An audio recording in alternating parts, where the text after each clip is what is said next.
Hi സുഹൃത്തുക്കളെ, I പ്ലസിന്റെ പുതിയൊരു വീഡിയോയിലേക്ക് സ്വാഗതം. അപ്പോൾ എന്റെ UGC നെറ്റ് പരീക്ഷ ഇന്ന് ആരംഭിച്ചു കഴിഞ്ഞു. ജൂൺ 22 ഇന്ന് ആദ്യത്തെ ദിവസമായിരുന്നു.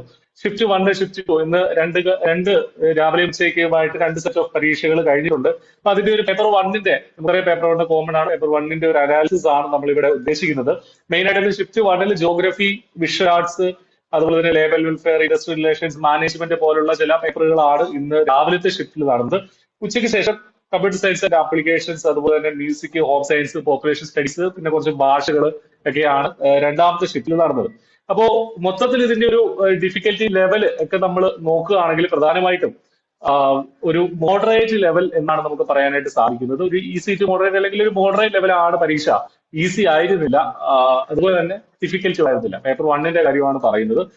മാത്രമല്ല കുറെ ഷിഫ്റ്റ് 2 ഒക്കെ നോക്കുകയാണെങ്കിൽ PYQകളൊക്കെ വന്നിട്ടുണ്ട്. കഴിഞ്ഞ തവണത്തെ PYQകളൊക്കെ, നേരത്തെ മുൻ പരീക്ഷകളിലൊക്കെ ചോദിച്ച PYQ അതേപടി റിപ്പീറ്റ് ചെയ്തിട്ടുണ്ട് എന്നുള്ളതാണ് കുട്ടികളുടെ അടുത്ത് നമുക്ക് കിട്ടുന്ന ഫീഡ്ബാക്ക് എന്ന് പറയുന്നത്. പ്രധാനമായിട്ടും നമ്മൾ എക്സ്പെക്ട് ചെയ്തതുപോലെ തന്നെ, നേരത്തെയൊക്കെ ഉണ്ടായിരുന്നത് പോലെ തന്നെ match the following, assertion, reasoning, sequence, chronology തുടങ്ങിയ ചോദ്യങ്ങളൊക്കെ നമ്മുടെ ചോദ്യ പേപ്പറിൽ ഇടം പിടിച്ചിട്ടുണ്ട്. ഷിഫ്റ്റ് 2 നമ്മൾ നോക്കുകയാണെങ്കിൽ റിസർച്ച് ആപ്റ്റിറ്റ്യൂഡിൽ നിന്ന് ഒരുപാട് ചോദ്യങ്ങൾ വന്നിട്ടുണ്ട്. പ്രധാനമായിട്ടും ഡീപ്പായിട്ടുള്ള ചോദ്യങ്ങൾ ഉൾപ്പെടെ ക്വാളിറ്റേറ്റീവ് ആൻഡ് ക്വാണ്ടിറ്റേറ്റീവ് അനാലിസിസ്, അതുപോലെ തന്നെ സാമ്പിളിംഗ്, ടൈപ്പ് ഓഫ് റിസർച്ച് പോലുള്ള ചോദ്യങ്ങളൊക്കെ റിസർച്ച് ആപ്റ്റിറ്റ്യൂഡിൽ നിന്ന് പ്രധാനമായിട്ടും വന്നിട്ടുണ്ട്. ഷിഫ്റ്റ് 2 അതിന് കുറച്ച് പ്രാധാന്യം കൂടുതലായിരുന്നു എന്നുള്ളതാണ് നമ്മൾ മനസ്സിലാവുന്നത്. കമ്മ്യൂണിക്കേഷനിൽ നിന്ന് മോഡൽസ്, അതുപോലെ തന്നെ ക്രോണോളജി ബേസ്ഡ് ആയിട്ടുള്ള ചോദ്യങ്ങൾ ആ ഒരു കമ്മ്യൂണിക്കേഷൻ ഭാഗത്തു നിന്നുണ്ടായിരുന്നു.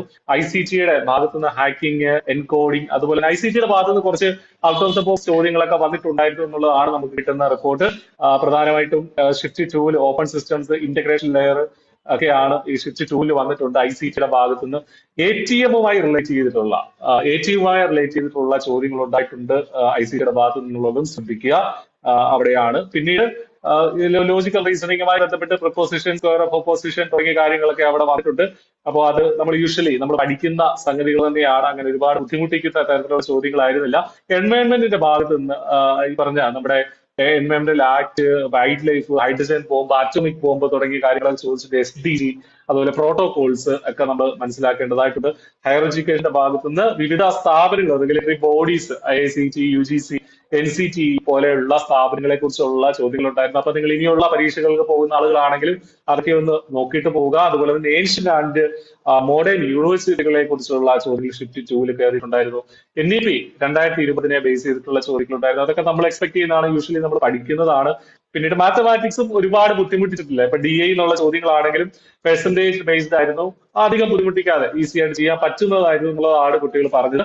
പിന്നീട് മാത്സിന്റെ ഭാഗത്ത് നിന്ന് time and speed, ratio, proportion, discount, അതുമായി ബന്ധപ്പെട്ടുള്ള ചോദ്യങ്ങൾ ഉണ്ടായിരുന്നു. അത് അടുത്ത ഇനിയുള്ള ഷിഫ്റ്റുകൾ ഉണ്ടാവും. അപ്പൊ അത് ഉറപ്പായിട്ട് നിങ്ങൾ പഠിച്ചിട്ട് പോവുക. പിന്നീട് ടീച്ചിങ് ആപ്റ്റിറ്റ്യൂഡിന്റെ ഭാഗത്ത് നിന്ന് learning events, origin of modern education തുടങ്ങിയ കാര്യങ്ങൾ നമുക്ക് ടീച്ചിങ് ആപ്റ്റിറ്റ്യൂഡിന്റെ ഭാഗത്തു നിന്നുണ്ടായിരുന്നു. അപ്പൊ ഇതൊക്കെയാണ് പൊതുവെ നമുക്ക് പറയാനുള്ളത്. നമ്മൾ എക്സ്പെക്ട് ചെയ്തിട്ടുള്ള ചോദ്യങ്ങളൊക്കെ തന്നെയാണ്. പക്ഷെ സ്റ്റിൽ ചോദ്യങ്ങളെ പാർട്ടികൾ ചെറിയ ഡിഫറൻസ് ഉണ്ട്. വലിയൊരു ഡ്രാസ്റ്റിക് ആയിട്ടുള്ള ചേഞ്ച് അല്ല എങ്കിൽ പോലും കഴിഞ്ഞ തവണയൊക്കെ വന്നതിൽ നിന്ന് കുറച്ച് വ്യത്യസ്തമായിട്ടുള്ള ചോദ്യങ്ങളാണ് ഭൂരിഭാഗം ഉണ്ടായിരുന്നത് എന്നുള്ളതാണ് കുട്ടികൾ നമ്മളോട് പറയുന്നത്.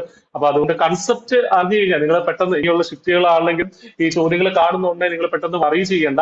കൺസെപ്റ്റ് അറിഞ്ഞു കഴിഞ്ഞാൽ നമുക്കത് ആൻസർ ചെയ്യാൻ പറ്റും. ഇത് ചോദ്യങ്ങളെ പാറ്റേൺ മാറുമ്പോഴുള്ള ഒരു പ്രശ്നം എന്താണെന്ന് വെച്ച് കഴിഞ്ഞാൽ, നമ്മൾ ഒറ്റ വായനയിൽ ഈ ചോദ്യം വായിക്കുന്ന ഉടനെ നമുക്ക് എന്ത് സംഭവിക്കാം, ഇത് നമുക്ക് അറിയാത്ത ചോദ്യമാണല്ലോ, ഇത് നമ്മൾ കണ്ടിട്ടില്ലല്ലോ നമുക്ക് തോന്നാം. പക്ഷെ അങ്ങനെയല്ല. ഒന്നുകൂടെ ഒന്ന് വായിക്കുക. അത് നിങ്ങൾ ശ്രദ്ധയോടുകൂടി, ഫുൾ ഫോക്കസോടുകൂടി ചോദ്യങ്ങൾ വായിക്കുമ്പോൾ എപ്പോഴും ഫുൾ ഫോക്കസോടുകൂടി വായിക്കുക. അപ്പൊ അതൊക്കെ നിങ്ങൾക്ക് ആ കൺസെപ്റ്റ് മനസ്സിലാവും, എവിടെ നിന്നാണ് ചോദ്യം വന്നതെന്ന് മനസ്സിലാവും. അത് വെച്ചിട്ട് നിങ്ങൾക്ക് ടാക്കിൾ ചെയ്യാനായിട്ട് സാധിക്കും എന്നുള്ള കാര്യം ശ്രദ്ധിക്കുക. നിങ്ങളുടെ ലേണിംഗ് പ്രോസസ്സിനെ ട്രസ്റ്റ് ചെയ്യുക. നിങ്ങൾ ഓൾറെഡി നന്നായിട്ട് പ്രിപ്പയർ ചെയ്തിട്ടുണ്ട്, നന്നായിട്ട് പഠിച്ചിട്ടുണ്ട്. അപ്പൊ അതുകൊണ്ട് തന്നെ അതിനെ ട്രസ്റ്റ് ചെയ്തുകൊണ്ട് മുന്നോട്ട് പോവുക. എലിമിനേഷൻ മെത്തേഡിൽ കൂടെ ക്യാൻസറിലേക്ക് എത്താനായിട്ട് ശ്രദ്ധിക്കുക. അപ്പൊ ഇനിയുള്ള ഷിഫ്റ്റുകളും നിങ്ങൾ നന്നായിട്ട് വർക്ക് ചെയ്ത് തന്നെ നാളത്തെ പരീക്ഷകളൊക്കെ എഴുതാനായിട്ട് ശ്രദ്ധിക്കുക. അപ്പോൾ കൂടുതൽ അപ്ഡേറ്റുകളുമായിട്ട് ഇനിയുള്ള ദിവസങ്ങൾ കാണാം. All the best. Thank you.